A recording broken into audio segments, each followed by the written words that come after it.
Hello guys, আজকে আবার চলে আসলাম আপনাদের সামনে। আর আজকে নিয়ে আসলাম পিকল অনিয়ন। আর পিকল অনিয়নটা দেখলে খুবই ভালো লাগবে।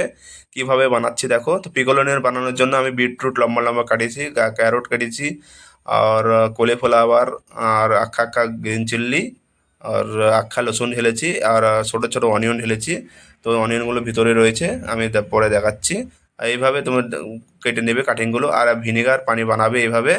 দেখো কীভাবে ভিনেগার পানিটা বানাচ্ছি। প্রথমে পানি নেবেন, পানিতে ভিনেগার ঢালবেন, আর তারপরে তেজপাতা আর দারচিনি, লং আর ব্ল্যাক পেপার ঢেলে ওতে ভালো করে মিক্স করে নেবেন। তারপরে হালকা সল্ট ঢালবেন, যেন পানিতে সল্ট বেশি না হয়। তো পানি সেটা চেক করে নেবেন ভালোভাবে। তো চেক করে এইভাবে ফুটিয়ে নেবেন। লাস্টে তুমি একটু সুগার অ্যাড করবেন, যেন খাট্টা মিঠা টিক্কা তিনটে আসে টেস্টটা। তো এইভাবে ভালো করে পেকে নেবেন।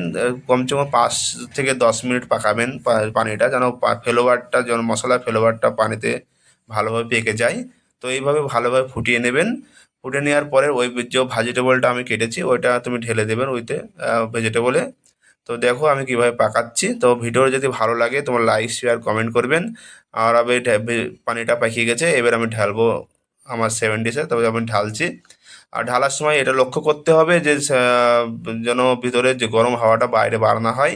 তো এইভাবে তুমি ভালোভাবে ক্লিন র্যাপ করে মেরে দেবেন, যার ভিতরের যে গরম হাওয়াটা সেটা যেন বাইরে বার না হয়। গরম জিনিসটা ভিতরে রেখে দেবে, তারপর উপরে ফের একটা ঢাক্কান মারবেন।